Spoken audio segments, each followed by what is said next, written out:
ವಿದ್ಯಾರ್ಥಿಗಳೇ, ಇಂದು ನಾವು ಅರಳಿಕಟ್ಟೆ ಪಾಠದ ಕೊನೆಯ 2 ಪ್ಯಾರಾಗಳ ಸಾರಾಂಶವನ್ನು ಈ ಒಂದು ಭಾಗದಲ್ಲಿ ನೋಡ್ತಾ ಹೋಗೋಣ. ನೋಡ್ರಿ, ನನ್ನ ಬಾಲ್ಯದ ಬುದ್ಧಿಗೆ ಈ ಮುದುಕ ಯಾಚನೆಯಿಂದ ಜನರನ್ನು ತೊಂದರೆಗೀಡು ಮಾಡಿ ಮರ ನೆಟ್ಟು ಜಗುಲಿ ಕಟ್ಟಿಸದೆ ಹೋಗಿದ್ದರೆ ಯಾರು ಅಳುತ್ತಿದ್ದರು ಎನ್ನಿಸಿದ್ದೇನೋ ನಿಜ. ಕವಿಗಳು ಇನ್ನು ಚಿಕ್ಕವರಿರ್ತಾರೆ. ಚಿಕ್ಕವರಿದ್ದಾಗ ವೃದ್ಧರು ಏನು ಮಾಡ್ತಿದ್ರು, ಅವ್ರ ಮನೆಗೆ ಬಂದು ಹೋಗ್ತಾ ಇದ್ರು. ಯಾಕಂದ್ರೆ ಮರ ಹಚ್ಚಲಿಕ್ಕೆ ಕವಿಯವರ ತಂದೆಯ ಸಹಾಯವನ್ನು ತಗೊಂಡು ಶೇಷಪ್ಪನವರು ಆ ಒಂದು ಅರಳಿ ಮರವನ್ನು ಹಚ್ಚಿ ಅದಕ್ಕೊಂದು ಕಟ್ಟೆಯನ್ನು ಕಟ್ಟಿರ್ತಾರೆ. ಅವಾಗ ಇನ್ನೂ ಇವರು ಚಿಕ್ಕವರು. ಇವ್ರಿಗೆ ಏನು ಅನಿಸಿತ್ತು ಚಿಕ್ಕವರಿದ್ದಾಗ ಅಂದ್ರೆ, ಈ ಮುದುಕ ಯಾಚನೆಯಿಂದ ಯಾಕಿಷ್ಟು ಬೇಡ್ಕೊಂಡು ಜನರನ್ನು ತೊಂದರೆಗೀಡು ಮಾಡಿ, ಜನರಿಗೆಲ್ಲ ಕಿರಿಕಿರಿ ಮಾಡಿ, ತೊಂದರೆಯನ್ನು ಮಾಡಿ ಮರ ನೆಟ್ಟು ಜಗುಲಿ ಕಟ್ಟಿಸದೇ ಹೋಗಿದ್ದರೆ ಯಾರು ಅಳುತ್ತಿದ್ದರು? ಒಂದು ವೇಳೆ ಈ ಅಜ್ಜ ಈ ಒಂದು ಮರ ಹಚ್ಚಿ ಇದಕ್ಕೊಂದು ಕಟ್ಟಿಲ್ಲ, ಕಟ್ಟಲಾರೆ ಹಾಗೆ ಹೋದ್ನಲ್ಲ ಅಂಥೇಳಿ ಯಾರಾದರೂ ಈ ವ್ಯಕ್ತಿ ಹೆಸರಿನಿಂದ ಅಳ್ತಾ ಇದ್ರೇನು ಅಂಥೇಳಿ ಅವ್ರು ಚಿಕ್ಕವರಿದ್ದಾಗ, ಯಾಕಂದ್ರೆ ಸಣ್ಣವರಿದ್ದಾಗ ಅವ್ರಿಗೆ ತಿಳುವಳಿಕೆ ಅಷ್ಟೇ ಇತ್ತು. ಯಾಕೆ ಇಷ್ಟು ಹೈರಾಣಾಲಿಕತ್ತಾನ ಈ ಮುದುಕ, ಯಾಕೆ ಮರ ಹಚ್ಚಬೇಕು, ಹಚ್ಚಲಿಲ್ಲ ಅಂದ್ರೆ ಏನಾಗ್ತದ, ಹಿಂಗೆ ಅವ್ರಿಗೆ ಅನಿಸಿತ್ತು. ಅದು ಖರೆ. ಬಟ್ ಏನಾಯಿತು, ಕಾಲಕ್ರಮೇಣದಲ್ಲಿ ಶೇಷಪ್ಪನಂಥ ಮಹಾನುಭಾವರಿಗೆಲ್ಲ ಮನಸ್ಸಿನಲ್ಲಿಯೇ ಎಷ್ಟೋ ಸಲ ಮಣಿದಿದ್ದೇನೆ, ಕೃತಜ್ಞತೆ ಅರ್ಪಿಸಿದ್ದೇನೆ. ಮುಂದೆ ಬರ್ತಾ ಬರ್ತಾ ಅವ್ರು ದೊಡ್ಡವರಾದಂಗೆ ಶೇಷಪ್ಪನವರ ಬೆಲೆ ಕವಿಗೆ ಗುರ್ತಾಯಿತು. ಅದಕ್ಕೆ ಅವ್ರು ಏನು ಹೇಳ್ತಾರೆ, ಬರ್ತಾ ಏನು ಮಾಡಿದ್ರು ಅಂದ್ರೆ, ಎಷ್ಟೋ ಸಲ ಬೈದಿದ್ದೇನೋ ನಿಜ, ಒಂದು ಸರಿ ಅನಿಸಿತ್ತು ಅವರಿಗೆ, ಯಾಕೆ ಈ ಮುದುಕ ಇಷ್ಟೊಂದು ಕಷ್ಟ ಪಡಾಕತ್ತಾನ ಈ ಒಂದು ಮರ ಹಚ್ಚಲಿಕ್ಕೆ, ಮರ ಹಚ್ಚಿಲ್ಲಂದ್ರೆ ಏನಾಗ್ತಿತ್ತು ಅಂಥೇಳಿ ಅವರು ಬೈದಿದ್ರು. ಆದರೆ ಮುಂದೆ ಕಾಲಕ್ರಮೇಣ ಏನಾಯಿತು, ಸಮಯ ಕಳೆದಂಗೆ ಅವರಿಗೆ ಅರ್ಥ ಆಲಕತ್ತು. ಶೇಷಪ್ಪನಂಥ ಮಹಾನುಭಾವರಿಗೆ ಏನು ಮಾಡಿದ್ರು ಅಂದ್ರೆ, ಮನಸ್ಸಿನಲ್ಲಿಯೇ ಮಣದು ಅವರಿಗೆ ಧನ್ಯವಾದಗಳನ್ನು ಅರ್ಪಿಸಿದ್ರು. ಅಂದರೆ ಮನಸ್ಸಿನಲ್ಲಿ ಅವರಿಗೆ ಸೋತು ಹೋಗಿದ್ರು ಅವರು ಮಾಡುವಂತಹ ಕೆಲಸಕ್ಕೆ. ಅವರ ಜೀವಿತದಲ್ಲಿ ಯಾವುದೋ ಒಂದು ತಮ್ಮ ಸ್ವಧರ್ಮ ದೃಷ್ಟಿಯಲ್ಲಿ ಸರಿಯೆಂದು ಪ್ರೇರಿತವಾದ ಯಾವುದೋ ಒಂದು ಉದ್ದೇಶವನ್ನು ಕಂಡುಕೊಂಡು ಅದನ್ನು ತನ್ನ ಋಣ ತೀರಿಸುವ ಕರ್ತವ್ಯವೆಂದು ಬಗೆದು ತದೇಕಚಿತ್ತತೆಯಿಂದ ಅದರ ಸಾಧನೆಯಲ್ಲಿ ತೊಡಗಿ ಪೂರೈಸಿ ಕೃತಕೃತ್ಯರಾದವರು ಮಹಾನುಭಾವರು ಎಂದು ನನ್ನ ತಿಳುವಳಿಕೆ. ಇಂಥವರ ಸತತವಾದ ನಿಷ್ಠೆಯಿಂದಲೇ ಬೀದಿಗೊಂದು ಹಳ್ಳಿಗೊಂದು ಅಶ್ವತ್ಥ ಕಟ್ಟೆ ತಲೆ ಎತ್ತಿವೆ. ಅಂದ್ರೆ ಅವರು ಮಾಡಿದಂಥ ಕೆಲಸ, ಅವರೆಷ್ಟು ಪ್ರಯತ್ನ ಪಟ್ಟರು ಸತತವಾಗಿ ಅಂಥೇಳಿ ಇಲ್ಲಿ ಈ ಪ್ಯಾರಾ ಒಳಗೆ ಕವಿ ಹೇಳ್ತಾರೆ ನೋಡ್ರಿ. ಅವರ ಜೀವಿತದಲ್ಲಿ, ಅವರ ಅಂದರೆ ಯಾರಿಲ್ಲಿ, ಶೇಷಪ್ಪನವರ ಜೀವನದೊಳಗೆ ಯಾವುದೋ ಒಂದು ತಮ್ಮ ಸ್ವಧರ್ಮ ದೃಷ್ಟಿಯಲ್ಲಿ ಸರಿ ಎಂದು ಅವ್ರಿಗೆ ಸರಿ ಅನಿಸಿತ್ತು. ಯಾವುದಾದ್ರೂ ಕೆಲಸ ಮಾಡಬೇಕು ಅಂದ್ರೆ ಅದು ಸರಿ ಇರಬೇಕು ಕೆಲಸ, ಅದು ನಮಗರೆ ಸರಿ ಇರಬೇಕು, ಮಾಡುವಂಥ ವ್ಯಕ್ತಿಗೆ ಆ ಕೆಲಸ ಸರಿ ಅನಿಸ್ಬೇಕು. ಈ ಸಮಾಜದೊಳಗೆ ಜನ ಅಡೆತಡೆಗಳನ್ನು ಉಂಟು ಮಾಡ್ತಾರೆ, ಬ್ಯಾಡ್ ಅಂತ ಹೇಳ್ತಾರೆ, ಏನೋ ಅಡ್ಡಿಪಡಿಸ್ತಾರೆ. ಆದರೂ ಆ ಕೆಲಸ ಸರಿ ಇತ್ತು ಅಂದ್ರೆ ನಮಗೇನೋ ಅದು ಮಾಡಲಿಕ್ಕೆ ಒಂದು ಪ್ರೇರಣೆ ಸಿಗ್ತದೆ. ಯಾಕಂದ್ರೆ ನಮ್ಮ ಮನಸ್ಸಿಗೆ ಗುರುತಿರ್ತದೆ ಅದು ಸರಿ ಅದ ಅಂಥೇಳಿ. ಇಲ್ಲಿ ಅವರ ಜೀವಿತದಲ್ಲಿ, ಯಾರ ಜೀವಿತದಲ್ಲಿ, ಶೇಷಪ್ಪನವರ ಜೀವಿತದಲ್ಲಿ ಯಾವುದೋ ಒಂದು ತಮ್ಮ ಸ್ವಧರ್ಮ ದೃಷ್ಟಿಯಲ್ಲಿ ತಮಗದು ಕರೆಕ್ಟ್ ಅಂತ ಅನಿಸಿತ್ತು. ಶೇಷಪ್ಪನವರಿಗೆ ಮರ ಹಚ್ಚೋದು ಸರಿ ಅಂತ ಅನಿಸಿತ್ತು ಆ ಕೆಲಸ. ಸ್ವಧರ್ಮ ದೃಷ್ಟಿಯಲ್ಲಿ ಸರಿ ಎಂದು ಪ್ರೇರಿತವಾದ ಯಾವುದೋ ಒಂದು ಉದ್ದೇಶವನ್ನು ಕಂಡುಕೊಂಡು ಒಂದು ಉದ್ದೇಶವನ್ನು ಇಟ್ಟುಕೊಂಡಿದ್ರು ಅವರು. ಯಾಕಂದ್ರೆ ಈ ಮರದಿಂದ 4 ಜನಕ್ಕೆ ಸಹಾಯ ಆಗ್ತದೆ.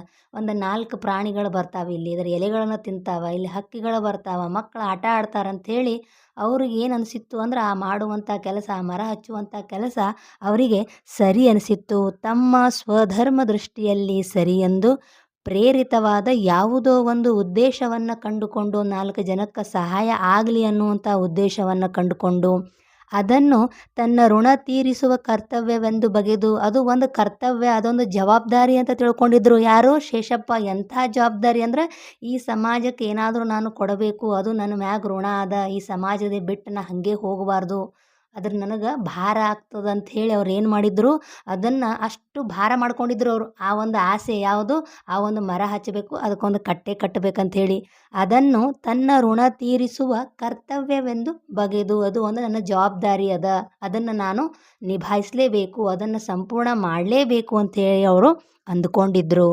ತದೇಕಚಿತ್ತತೆಯಿಂದ ಅದರ ಸಾಧನೆಯಲ್ಲಿ ತೊಡಗಿ, ಅದನ್ನು ಮಾಡುತನ, ತದೇಕಚಿತ್ತ ಅಂದ್ರೆ ನಾವು ಏಕಾಗ್ರತೆ ಅಂತ ಹೇಳ್ತೀವಿ, ಕಾನ್ಸಂಟ್ರೇಷನ್ ಅಂತ ಹೇಳ್ತೀವಿ. ಅದೇ ಒಂದು ಕೆಲಸದ ಮ್ಯಾಗ ಅವರು ಚಿತ್ತವನ್ನು ಹರಿಸಿದ್ರು, ತಮ್ಮ ಮನಸ್ಸು, ತಮ್ಮ ಗಮನವನ್ನು ಹರಿಸಿದ್ರು, ಅದನ್ನು ಹಚ್ಚಲೇಬೇಕು ಅಂಥೇಳಿ. ತದೇಕಚಿತ್ತತೆಯಿಂದ ಅದರ ಸಾಧನೆಯಲ್ಲಿ ತೊಡಗಿ ಪೂರೈಸಿ ಕೃತಕೃತ್ಯರಾದವರು, ಧನ್ಯತೆಯನ್ನು ಪಡ್ಕೊಂಡ್ರು, ಅದನ್ನು ಪೂರೈಸಿದ್ರು. ನಾವು ನೋಡ್ರಿ ಆಸೆಗಳನ್ನು ಹೆಂಗೆ ಇಟ್ಕೋತೀವಂದ್ರೆ, ಆ ಆಸೆ ಸ್ವಲ್ಪ ಏನಾರ ದೊಡ್ಡದಿತ್ತು, ನಮಗೆ ಅದನ್ನು ನಿಭಾಯಿಸ್ಲಿಕ್ಕೆ ಆಗಲಿಲ್ಲ, ಅದನ್ನು ಪೂರೈಸ್ಕೊಳ್ಳಿಕ್ಕೆ ನಮ್ಮಿಂದ ಸಾಧ್ಯ ಇಲ್ಲಂದ್ರೆ ನಮ್ಮ ಆಸೆಯನ್ನು ಚೇಂಜ್ ಮಾಡ್ಕೊಂಡ್ಬಿಡ್ತೀವಿ. ನಡಿಯಪ್ಪ ಇದು ನಮ್ಮ ಕಡೆ ಆಗಂಗಿಲ್ಲ, ಇದು ಆಸೆ ಬ್ಯಾಡ್ ನಮಗೆ ಸಾಕು. ಹೌದಾ? ನಾವು ಏನು ಮಾಡ್ತೀವಿ, ಬೇರೊಂದು ಕಡೆ ನಮ್ಮ ಗಮನವನ್ನು ಹರಿಸ್ತೀವಿ. ಆದರೆ ಇಲ್ಲಿ ಶೇಷಪ್ಪನವರಿಂದ ಏನು ಕಲಿಬೇಕು ಅಂದ್ರೆ, ತದೇಕ ಚಿತ್ತ ಆದ ಆಸೆ. ಅವ್ರ ಹತ್ರ ದುಡ್ಡು ಇರಲಿಲ್ಲ, ಹೌದಾ, ಅವ್ರಿಗೆ ಸಹಾಯ ಮಾಡೋರು ಇರಲಿಲ್ಲ, ಭಾಳ ಬಡವರು ಇದ್ದರು, ಅವ್ರು ನೋಡ್ಕೊಳ್ಳೋರು ಸಹಿತ ಇರಲಿಲ್ಲ, ಭಿಕ್ಷಾ ಬೇಡಿ ಜೀವನ ಮಾಡ್ತಿದ್ರು. ಇಷ್ಟೆಲ್ಲ ಇದ್ರೂ ಆ ಮರವನ್ನು ಹಚ್ಚಬೇಕು ಅನ್ನುವಂಥ ಒಂದು ಚಿತ್ತ ಇತ್ತಲ್ಲ, ಅದನ್ನು ಪೂರೈಸ್ಕೊಂಡ್ರು. ಅವರು ಪೂರೈಸ್ಕೊಂಡು ಏನು ಮಾಡಿದರು, ಕೃತಕೃತ್ಯರಾದವರು ಮಹಾನುಭಾವರು ಎಂದು ನನ್ನ ತಿಳಿವಳಿಕೆ. ಮುಂದೆ ಬರ್ತಾ ಅವರಿಗೆ ಗುರ್ತಾಯಿತು, ಎಂಥ ಮಹಾನುಭಾವರದಾರಲ್ಲ ಶೇಷಪ್ಪನವರಂಥವರು. ಇಂಥ ಇಳಿ ವಯಸ್ಸಿನೊಳಗೆ ಇಂತಹ ಕೆಲಸಗಳನ್ನು ಮಾಡಲಿಕ್ಕೆ ಗಮನ ಹರಿಸ್ತಾರಲ್ಲ ಅಂಥೇಳಿ ಅವರಿಗೆ ಬರ್ತಾ ಬರ್ತಾ ತಿಳುವಳಿಕೆ ಅಂದರೆ ಅವ್ರ ಬಗ್ಗೆ ಅರ್ಥ ಆಗ್ತಾ ಹೋಯಿತು. ಇಂಥವರ ಸತತವಾದ ನಿಷ್ಠೆಯಿಂದಲೇ, ಇಂಥವರು ಅಂದರೆ ಯಾರು, ಶೇಷಪ್ಪನವರಂಥವರು.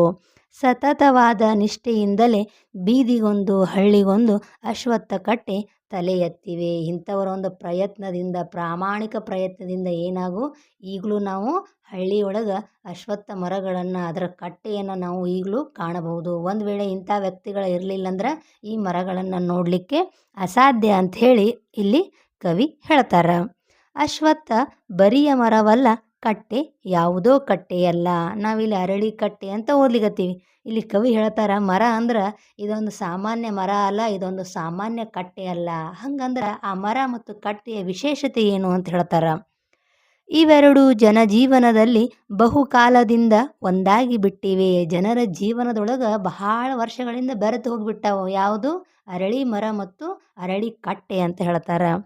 ಹಳ್ಳಿಯ ಸಾರ್ವಜನಿಕ ಸಮಾರಂಭಗಳು ಅಶ್ವತ್ಥ ಮರದಡಿಯಲ್ಲಿ ನಡೆಯುತ್ತವೆ. ಹಳ್ಳಿಯೊಳಗೆ ಯಾವುದಾದ್ರೂ ಒಂದು ಕಾರ್ಯಕ್ರಮ ಮಾಡಬೇಕಂದ್ರೆ, ಏನಾದರೂ ಒಂದು ಪ್ರಚಾರಕ್ಕೆ ಯಾರಾದರೂ ರಾಜಕಾರಣಿಗಳು ಬಂದ್ರೆ ಏನು ಮಾಡ್ತಾರಲ್ಲಿ, ಮನೆ ಮನೆಗೆ ಹೋಗೋದಕ್ಕಿಂತ ಹಳ್ಳಿಯೊಳಗೆ ಎಲ್ಲ ಮುಖಂಡರನ್ನು, ಜನರನ್ನು ಕರೆಸಿ ಒಂದು ಕಡೆ ಸೇರಿಸಿ ಅಲ್ಲಿ ಏನು ಮಾಡ್ತಾರೆ, ಕಟ್ಟಿ ಮೇಲೆ ನಿಂತು ತಮ್ಮ ಆಶ್ವಾಸನೆಗಳೇನದ, ತಮ್ಮ ಭಾಷಣ ಏನದ ಅದನ್ನು ಮಾಡ್ತಾರೆ. ಇದು ಸಾರ್ವಜನಿಕ ಸಮಾರಂಭಕ್ಕೆ ಉಪಯೋಗ ಆಗ್ತದಂಥೇಳಿ ಇಲ್ಲಿ ಕವಿ ಹೇಳ್ತಾರೆ. ಹಳ್ಳಿಯ ಸಾರ್ವಜನಿಕ ಸಮಾರಂಭಗಳು ಅಶ್ವತ್ಥ ಮರದಡಿಯಲ್ಲಿ ನಡೆಯುತ್ತವೆ. ಪಂಚಾಯಿತಿಗಳಿಗೆ ಅಶ್ವತ್ಥ ಮರ ಚಾವಣಿ, ಕಟ್ಟೆ, ನೆಲಹಾಸು. ಹಳ್ಳಿಗಳಲ್ಲಿ ನಾವು ಸಾಮಾನ್ಯವಾಗಿ ನೋಡ್ತೀವಿ, ಹೌದಾ? ಏನಾದರೂ ಹಳ್ಳಿಯೊಳಗೆ ನ್ಯಾಯ ಕೊಡಬೇಕು, ಏನಾದರೂ ಜಗಳ ಆಯಿತು ಅಂದ್ರೆ ಏನು ಮಾಡ್ತಾರಂದ್ರೆ, ಊರಿನ ಮುಖಂಡರು ಇರ್ತಾರಲ್ಲಿ, ಮುಖಂಡರು ಏನು ಮಾಡ್ತಾರೆ, ಆ ಕಟ್ಟೆ ಮೇಲೆ ಕೂತು ಪಂಚಾಯಿತಿಯನ್ನು ಮಾಡ್ತಾರೆ, ನ್ಯಾಯವನ್ನು ಬಗೆಹರಿಸ್ತಾರೆ. ಇಲ್ಲಿ ಸಿಟಿಯೊಳಗೆ ನಾವು ಏನು ಮಾಡ್ತೀವಿ, ಪ್ರತಿಯೊಂದಕ್ಕೂ ನಾವು ಪೊಲೀಸ್ ಸ್ಟೇಷನಿಗೆ ಹೋಗ್ತೀವಿ, ಕಂಪ್ಲೇಂಟ್ ಕೊಡ್ತೀವಿ, ಕಾನೂನು ರೀತಿ ನಾವು ಹೋರಾಟ ಮಾಡ್ತೀವಿ. ಆದರೆ ಹಳ್ಳಿಯೊಳಗೆ ಜನ ಏನು ಮಾಡ್ತಾರಂದ್ರೆ, ಅನಕ್ಷರಸ್ಥರಿರ್ತಾರೆ, ಭಾಳ ಅವರು ಹೆದರ್ತಾರೆ. ಅವ್ರು ಸಿಟಿಗೆ ಬಂದು ಪೊಲೀಸರು ನಮಗೆಲ್ಲ ಅಡ್ಡಾಡಿಸ್ತಾರಪ್ಪ ಅಂಥೇಳಿ ಅವ್ರು ಏನು ಮಾಡ್ತಾರಂದ್ರೆ, ಆ ಹಿರಿಯರು ಇರ್ತಾರಲ್ಲ, ಮುಖಂಡ್ರಿಗೆ ಹೇಳ್ತಾರೆ. ಅವ್ರು ಏನು ಮಾಡ್ತಾರೆ, ಎರಡೂ ಕಡೆ ವಾದಗಳನ್ನು ಕೇಳ್ತಾರೆ, ಯಾರು ಸರಿ ಯಾರು ತಪ್ಪು ಅಂಥೇಳಿ ನ್ಯಾಯವನ್ನು ತೀರ್ಮಾನ ಮಾಡ್ತಾರೆ. ಅಂದ್ರೆ ನ್ಯಾಯವನ್ನು ತೀರ್ಮಾನ ಮಾಡುವಂಥ ಪಂಚಾಯಿತಿ ಎಲ್ಲಿ ನಡೀತದಂದ್ರೆ ಅಶ್ವತ್ಥ ಮರದ ಕೆಳಗೆ ನಡೀತದೆ ಅಂತ ಹೇಳ್ತಾರೆ. ಇಲ್ಲಿ ಪಂಚಾಯಿತಿಗಳಿಗೆ ಅಶ್ವತ್ಥ ಮರ ಚಾವಣಿ, ಕಟ್ಟೆಯೇ ನೆಲಹಾಸು. ಅದೇ ಚಾವಣಿ ಮರನೇ, ಹೌದಾ? ಮ್ಯಾಲೇನು ಶೆಡ್ ಗಿಡ್ ಹಾಕಿರಂಗಿಲ್ಲ, ಅವ್ರು ಬರ್ತಾರಂಥೇಳಿ ಏನು ಟೆಂಟ್ ಹಾಕಿರಂಗಿಲ್ಲ, ಏನೂ ಇಲ್ಲ. ಅಲ್ಲೇ ಅಶ್ವತ್ಥ ಮರನೇ ಪಂಚಾಯಿತಿಗೇನು ಒಂದು ಚಾವಣಿ ಆದ್ರೆ ಅಲ್ಲಿ ಕಟ್ಟಿ ಇರ್ತದಲ್ಲ, ಆ ಕಟ್ಟಿ ಮೇಲೆ ಅಲ್ಲಿ ಮುಖಂಡರು ಕೂತು ನ್ಯಾಯವನ್ನು ಮಾಡ್ತಾರಲ್ಲ, ಅದೇ ನೆಲಹಾಸು. ನೆಲಹಾಸು ಅಂದ್ರೆ ಸಾಮಾನ್ಯವಾಗಿ ನಾವು ಕೂಡಲಿಕ್ಕೆ ಜಮಖಾನೆ, ಚಾಪೆ ಅಂತ ಹೇಳ್ತೀವಿ. ಅದು ಯಾವುದೂ ಇರಂಗಿಲ್ಲ, ಅಲ್ಲಿ ಕಟ್ಟೆನೇ ಏನಾಗಿರ್ತದೆ, ನೆಲಹಾಸು ಆಗಿರ್ತದೆ ಅಂಥೇಳಿ ಕವಿ ಹೇಳ್ತಾರೆ. ಮದುವೆ ಮುಂಜಿಗಳಿಗೆ ಪ್ರಶಸ್ತವಾದ ಪವಿತ್ರವಾದ ಕಲ್ಯಾಣ ಮಂಟಪ. ನಾವೇನು ಮಾಡ್ತೀವಿ, ನಗರ ಪ್ರದೇಶದವ್ರ ಹತ್ರ ಸ್ವಲ್ಪ ದುಡ್ಡು ಜಾಸ್ತಿ ಇರ್ತದೆ. ನಾವೆಲ್ಲ ಫಂಕ್ಷನ್ ಹಾಲ್ಗಳನ್ನು, ಮದುವೆ ಹಾಲ್ಗಳನ್ನು ಹಿಡಿದು ಏನು ಮಾಡ್ತೀವಿ, ಆ ಒಂದು ಸಮಾರಂಭಗಳನ್ನು, ಫಂಕ್ಷನ್ಗಳನ್ನು, ಮದುವೆಗಳನ್ನು ಇವೆಲ್ಲಗಳನ್ನು ನಾವು ಮಾಡ್ತೀವಿ. ಆದರೆ ಹಳ್ಳಿಯೊಳಗೆ ದುಡ್ಡು ಕಡಿಮೆ ಇರ್ತದೆ ಜನರ ಹತ್ರ. ಅವ್ರು ಏನು ಮಾಡ್ತಾರಂದ್ರೆ, ಅಲ್ಲೇ ಒಂದಿಷ್ಟು ಛತ್ತು ಹಾಕಿ ಅಲ್ಲೇ ಏನು ಮಾಡ್ತಾರಂದ್ರೆ ಆ ಮರದ ಕೆಳಗೆ ಕೆಲವೊಂದು ಮದುವೆಗಳು ಆಗ್ತಾವೆ. ಮುಂಜಿ ಅಂದರೆ ಈಗ ಬ್ರಹ್ಮೋಪದೇಶ ಅಂತ ಕರಿತೀವಿ ನಾವು, ಮಕ್ಕಳಿಗೆ ಮಾಡ್ತಾರೆ ನೋಡ್ರಿ, ಹೌದಾ? ಅದನ್ನು ಏನು ಹೇಳ್ತಾರೆ ಇಲ್ಲಿ, ಮುಂಜಿಗಳಿಗೆ ಅಂತ ಹೇಳ್ತಾರೆ. ಪ್ರಶಸ್ತವಾದ ಪವಿತ್ರವಾದ ಕಲ್ಯಾಣ ಮಂಟಪ. ನಾವೇನು ಮದುವೆ ಹಾಲ್ ಅಂತ ಹೇಳ್ತೀವಲ್ಲ, ಆ ಕಲ್ಯಾಣ ಮಂಟಪ ಯಾವುದು, ಅಶ್ವತ್ಥ ಮರದ ಕೆಳಗೆ ಕಲ್ಯಾಣ ಮಂಟಪ ಆಗ್ತದಂತ ಹೇಳಿ ಕವಿ ಹೇಳ್ತಾರೆ. ಪ್ರವಾಸಿಗಳಿಗೂ ಯಾತ್ರಾರ್ಥಿಗಳಿಗೂ ಆದರವೀಯುವ ಸತ್ರ. ಅಂದ್ರೆ ಯಾರಾದರೂ ಪ್ರವಾಸಕ್ಕೆ ಹೊಂಟ್ರ, ಯಾತ್ರಾಗೆ ಹೊಂಟ್ರ ಎಲ್ಲ ಜನ ಸೇರಿ ಏನು ಮಾಡ್ತಾರಂದ್ರೆ ಅಲ್ಲೇ ಅವರನ್ನು ಬೀಳ್ಕೊಡ್ತಾರ. ಅದು ಒಂದು ಛತ್ರ ಅಂಥೇಳಿ ಹೇಳ್ತಾರೆ. ಮಕ್ಕಳ ಆಟ ಓಟ ಪಾಠಗಳಿಗೆ ಕಾಪು. ಮಕ್ಕಳು ಅಲ್ಲೆಲ್ಲ ಹಿರಿಯರು ಕೂತಿರ್ತಾರೆ. ಮಕ್ಕಳ ಆಟ ಆಡುವಾಗ ಅವರು ಓದ್ತಾರೆ.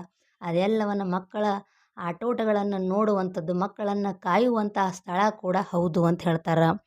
ಹಿರಿಯರ ಗಾಳಿ ಸೇವನೆಗೂ ವಿಚಾರ ವಿನಿಮಯಕ್ಕೂ ಒಪ್ಪುವ ಆಶ್ರಯ. ಹಿರಿಯರಂದ್ರೆ ಮನೆಯೊಳಗೆ ಅವರಿಗೆ ಕೆಲಸ ಇರಂಗಿಲ್ಲ. ಅವ್ರು ಏನು ಮಾಡ್ತಾರಂದ್ರೆ ತಮ್ಮ ಊಟ ಉಪಚಾರಗಳನ್ನು ಮುಗಿಸ್ಕೊಂಡು ಏನು ಮಾಡ್ತಾರೆ, ಬಂದಲ್ಲಿ ಕಟ್ಟಿ ಮೇಲೆ ಕೂಡ್ತಾರೆ. ಕೂತು ಗಾಳಿ ಸೇವನೆಗೂ ವಿಚಾರ ವಿನಿಮಯಕ್ಕೂ, ಯಾವುದಾದ್ರೂ ದೇಶದೊಳಗೆ ಏನು ನಡೀತದೆ, ಊರಿನೊಳಗೆ ಏನಾಯಿತು ಅಂಥೇಳಿ ಒಬ್ರಿಗೊಬ್ರು ಏನು ಮಾಡ್ತಿರ್ತಾರೆ, ವಿಚಾರಗಳನ್ನು ವಿನಿಮಯ ಅಂದ್ರೆ ಒಬ್ರಿಗೊಬ್ರು ಹಂಚಿಕೊಳ್ಳುವಂತಹ ಸ್ಥಳ ಕೂಡ ಹೌದು ಅಂತ ಹೇಳ್ತಾರೆ.